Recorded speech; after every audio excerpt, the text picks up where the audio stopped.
Sir మీరేమో చంద్రబాబు గారికి విలువలు లేవంటున్నారు, డిప్యూటీ సీఎం గారు చెప్తున్నారు మరో 10 ఏళ్ల పాటు చంద్రబాబు సీఎంగా ఉండాలని. ఈరోజు అసెంబ్లీలో జరిగింది.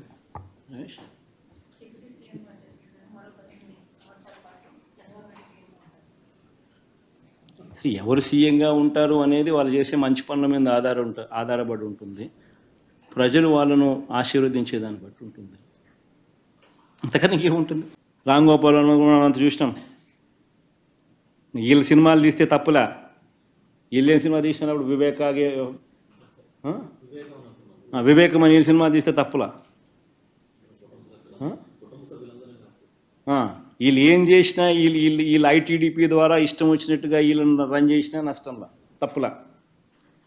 వీళ్ళు ఎవరి మీద ఏ రకమైన మాట్లాడినా తప్పులా?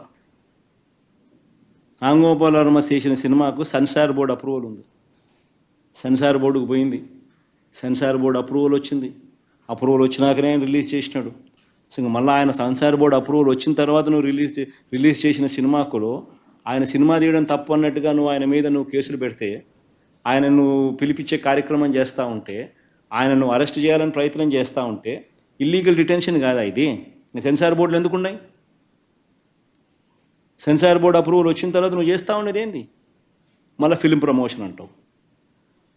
నీకు నచ్చిన వాళ్ళని మాత్రం ప్రమోట్ చేస్తే ఫిలిం ప్రమోషన్, మిగతా వాడు ఎవడైనా కానీ నీకు వ్యతిరేకంగా సినిమా తీసినా ఏమాత్రం వ్యతిరేకత ఉన్నా కేసులు పెట్టడం, అరెస్టులు చేయాలని ప్రయత్నం చేయడం,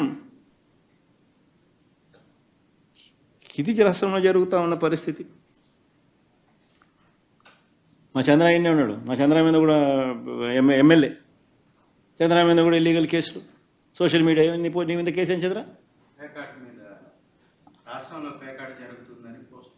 రాష్ట్రంలో ప్యాకాట్ జరుగుతూ ఉందని చెప్పి ఆయన నియోజకవర్గం ఉదాహరణగా చూపిస్తూ, ఆయన నియోజకవర్గంలో ఉన్న ప్యాకాట క్లబ్బులు ఇక్కడ జరుగుతూ ఉన్నాయని చెప్పి ఆయన పోస్ట్ పెట్టినందుకు ఆయన మీద కేసు. ఇప్పుడు ఆపరేషన్ లేకుండానే మోకాళ్లకు ప్లాస్మా ట్రీట్మెంట్. మీ ఆర్థోపెడిక్ సమస్యలన్నిటికీ రోబోటిక్ టెక్నాలజీ ద్వారా తక్కువ ఖర్చుతో శాశ్వత పరిష్కారం. Free consultation. ప్రతి ట్రీట్మెంట్ పై 20% డిస్కౌంట్. ఈ ఆఫర్ కొద్ది రోజులు మాత్రమే. త్వరపడండి. V9 hospitals 9281465842.